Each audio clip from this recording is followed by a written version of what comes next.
This video is from the course Introduction. It's designed for complete beginners and assumes you have no knowledge of the subject matter. If you are interested in more beginner, intermediate, or advanced content, check out our website SUBMETA.io.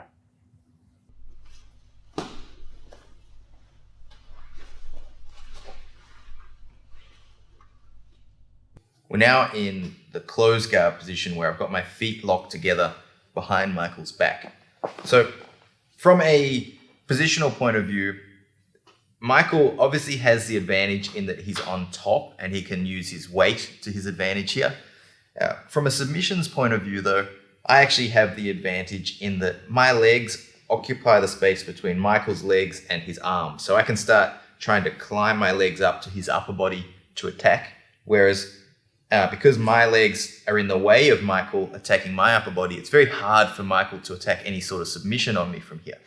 We do have to worry about strikes, obviously, from a self-defense perspective, but also generally our solution here is to try to break Michael's posture. That's going to deal with his ability to strike, but also his ability to open my legs. So he's going to be looking to push on my legs and open them, and once they're open, he can move into better position.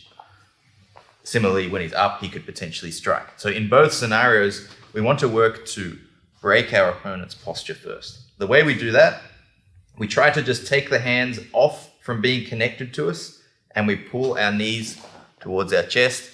We can often grip onto the head here to keep the posture broken. So again, if Michael's able to hold on to me here, I can't break his posture, right? But if you can just clear the arms for a moment, pull your knees to your chest, you can grip on and keep their posture broken and start to potentially set up your attack. So a major aim is we're going to try to break posture. In addition to that, we're going to want to get an angle if we actually want to set up an attack. Being front on, it's hard to set up an attack. If I can get an angle and work towards Michael's shoulder here, I can start to attack an arm lock. Now what you'll see is the closed guard here is somewhat analogous to the mount. If we were to roll over the top here, my legs relative to Michael's body are actually in a very similar position. So just like in mount, where we started to work our arms up high and get behind the shoulder to attack the armbar, we're going to do the same thing from the closed guard.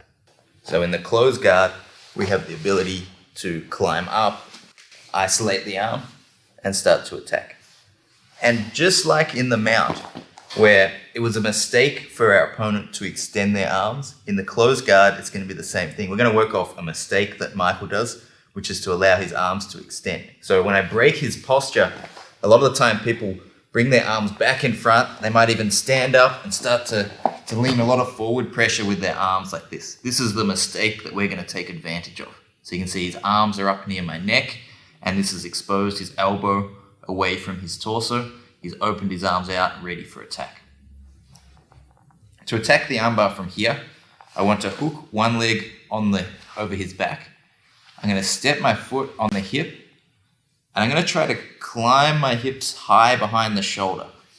So to do that, I curl my hip up by stepping on the hip and move around the corner. At the same time, I don't want this arm to free. Once he's made this mistake, I want to keep that arm. So I'm going to grip the elbow and grip the wrist so that when he tries to pull that arm back, it should feel stuck. Okay, so gripping just above the elbow here, step on the hip, I move my hips to the side and I swivel my head so I end up on a 90-degree angle. So I'm front on with Michael here. I want to move myself 90 degrees. I chop my leg on his back to keep his posture from fully going upwards. And I swing my second leg over into the armbar.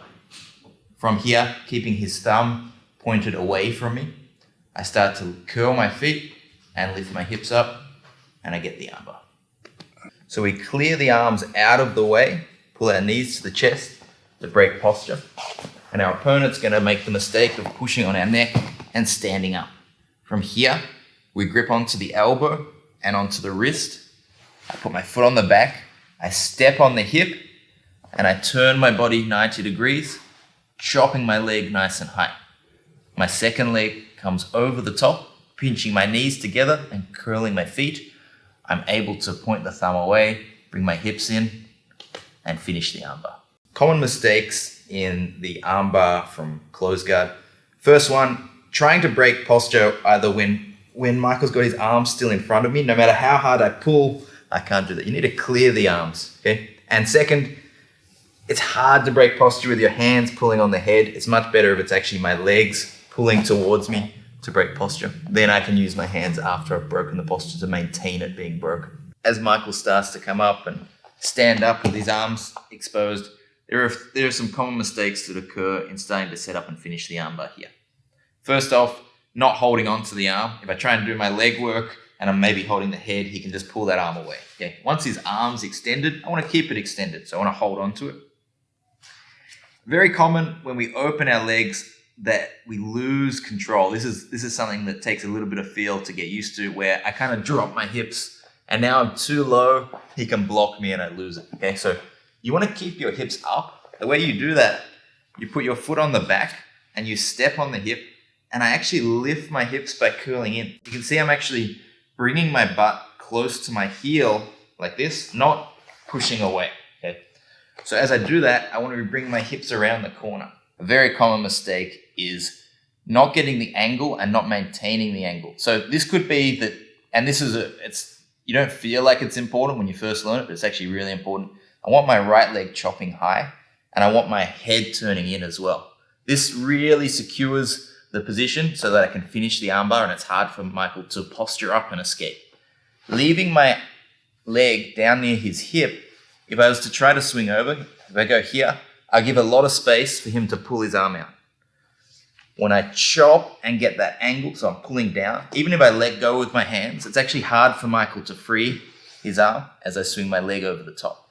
So this is going to add a lot of pressure to your finish. We bring our hip up, chop with that angle, and then I can swing my leg over, thumb pointing up, and I can finish the armbar here. On the finish, we want you to focus a lot more on curling your feet in back towards your butt, as opposed to crossing your feet. A lot of people cross their feet, their knees open, and it actually gives room to free the elbow. So a better thing to think about is actually curling your feet and pinching your knees. This tends to keep a tighter position. So we clear the arms, pull our knees to the chest, hold their posture. As our opponent starts to put their hands in front, we're going to control the arm, put our foot on the back, step on the hip, get our angle, chop behind the shoulder, get our legs in position, lift our hips, finish the armbar.